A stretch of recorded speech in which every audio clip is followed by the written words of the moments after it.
तो इस प्रकार वो परमात्मा मनुष्य दृश्य है। वहां एक बहुत बड़ा गुम्बद बना हुआ है, मंदिर नुमा।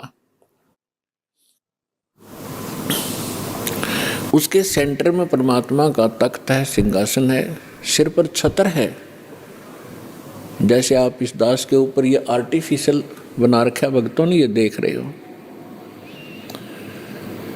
और परमात्मा का वहाँ प्रकाश जो पूरे शरीर का बहुत ज़्यादा है।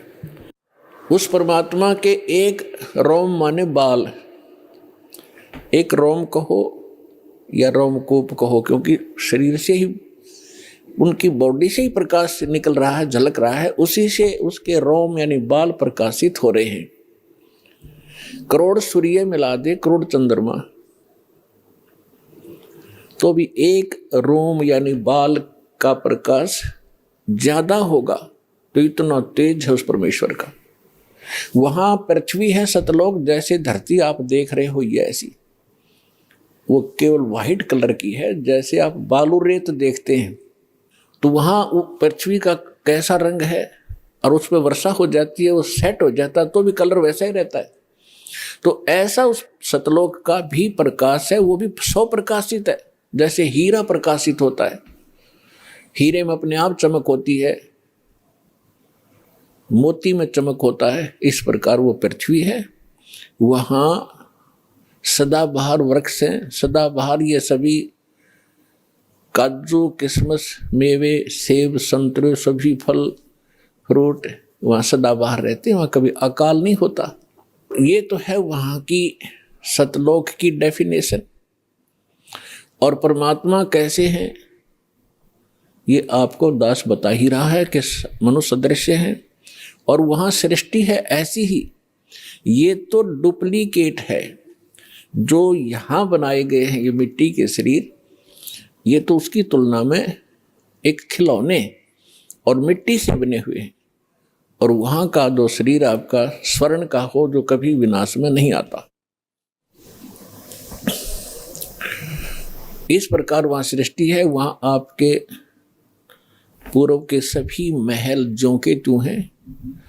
प्रत्येक व्यक्ति की एक विशेष टेंडेंसी है, एक वृत्ति है, जरा सा कोई अच्छी पोस्ट बन जाती है, उसको प्राप्त हो जाती है, या कोई धन चोखा मिल जाता है, बढ़िया कोठी बनाऊं, बहुत लंबी चौड़ी, ऊपर नीचे, और आगे पार्क हो, पार्क में फिर आगे बगीचा हो, एक साइड में तालाब हो, झूले डाल रखे हो, और फुहारे बनाता है आर्टिफिशियल के, कभी कभी फुहार भी डाल लूं, तो ये बनावटी है।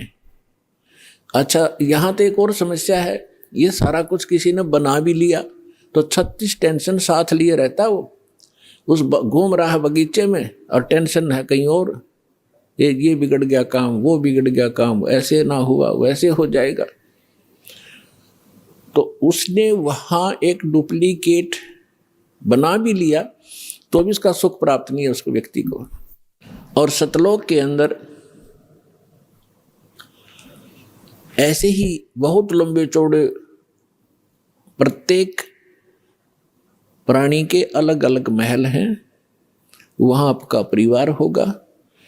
आपको कितने अच्छे लगते हैं अपने माता पिता, भाई बहन, अंकल, चाचे, ताऊ और बच्चे, रिलेटिव। और यहाँ ठीक है, अच्छे तो लगेंगे क्योंकि अच्छे हैं। और कल मृत्यु हो जा, टक्कर मारते रहो, कभी भी जीवन में आप उनको नहीं देख सकते फिर। तो ये अच्छा लगते हुए भी व्यर्थ है। और वहां जाओगे आपके सारे सुख होंगे, वहां कभी मृत्यु नहीं होगी। कोई व्यक्ति नहीं चाहता मैं वृद्ध हूं, वृद्ध अवस्था प्राप्त हो, बूढ़ा हूं, और बूढ़े हो गए। कोई नहीं चाहता मैं मरूं, और मृत्यु डेफिनेट। तो ऐसी धारणा क्यों आपकी? क्योंकि आप पहले ऐसे लोक में रहते थे जहां ना वृद्ध अवस्था है और मृत्यु नहीं है। वहां ये 5 तत्वों का बना हुआ पुतला नहीं है। इसमें कभी बीपी हाई है, कभी लो है, कभी राग खींच रहा है, कभी द्वेष। राग द्वेष वहां होता है जहां समानता नहीं होती, और वहां समानता है एक परमात्मा को छोड़कर। सबके एक जैसे बॉडी हैं, एक जैसा सबके महल हैं, एक जैसा खान पान है, कोई उसमें अंतर नहीं और कोई अभाव नहीं किसी वस्तु का। तो राग द्वेष और इस तरह के जो रोग होते हैं ये किसी त्रुटि के कारण होते हैं।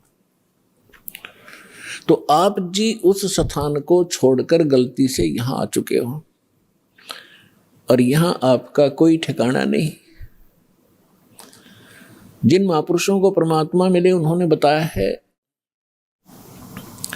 आगे गए ना बावड़े। बावड़े माने वापस नहीं आए। पहले जो चले गए उन्होंने आकर बताया नहीं हमारे साथ क्या बीती। और रहते भी सब जाही, बिन साहेब की बंदगी कहीं ठोर ठिकाना नहीं। पहले चले गए, उनका तो पता नहीं क्या बुरा हाल हुआ या अच्छा हुआ, उन्होंने तो कोई आके हमें संदेशा दिया ही नहीं, और ऐसे ही शेष हैं वो चले जाएंगे। तो गरीबदास साहिब जी कह रहे हैं कि बिन परमेश्वर की भक्ति कहीं ठोर ठिकाना ना। जैसे आज कोई प्रधानमंत्री है किसी कंट्री का, वैसे तो सुख नाम की यह चीज नहीं है, पर हमने उसको घना बड़ा मान रखा है क्योंकि हम जीव संज्ञा में हैं। और कल वो प्रधानमंत्री सतभक्ति नहीं करता है और मृत्यु को प्राप्त हो जाता है, तो कहाँ गया वो सुख? आगे क्या होगा इन बच्चों को पता नहीं जो खिलौनों से खेल रहे हैं।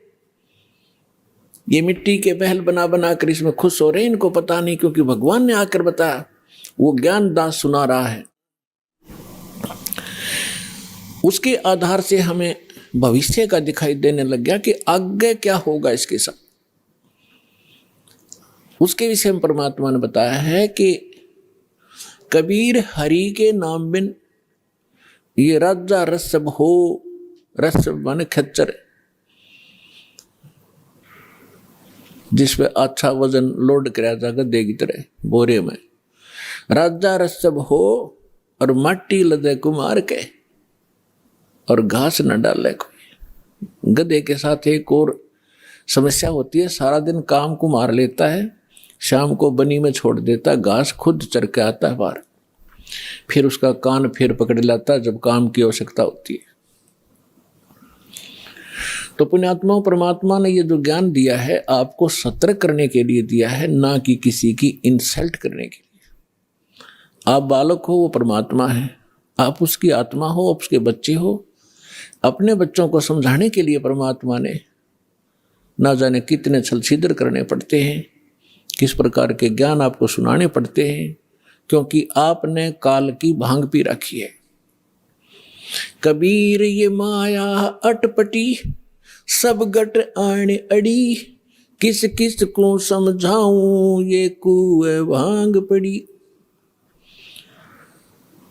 जैसे कोई शराब के ठेके पर आपने देखा हो कभी, चाहे 20 आदमी घूटी ला कर आ रहे हो सामने, सबकी एक जैसी भाषा, एक जैसी चाल, एक जैसी बोली रहेगी। तो हमने इस काल की इस त्रिगुणमयी माया की भांग पी रखी है। यहाँ के इन तीनों गुणों के दबाव से हम जो जो कार्य यहाँ चाहते हैं करते हैं, यह भांग है। और सभी एक जैसी वृत्ति होगी, क्योंकि सबने एक का कुएं की भांग पी रखी है। वो ज्ञान सुनने को मिला ही नहीं आपको। अब ये ज्ञान मिला है जो इस भांग को उतारेगा, ये एंटीबायोटिक है, और ये ज्ञान सतगुरु ही दे सकता है। और सतगुरु परमात्मा ही होता है। 600 वर्ष पहले परमात्मा स्वयं आए थे, वो सतगुरु भी थे, परमात्मा तो वो थे ही थे। और फिर उन्होंने कहा था कि जब गरीबदास जी का पंथ होगा 12वां पंथ, उसमें काल अपना जाल जरूर फैलाओगा, लेकिन बर्मे पंथ में परमात्मा ने कहा था हम फिर आएंगे। अब परमात्मा नहीं आए तो दास बेच दिया अपना, वही पावर वही ज्ञान दास के अंतःकरण में फीड कर दिया, जो दास आपको आज वर्षा कर रहा है उस अमृत ज्ञान की।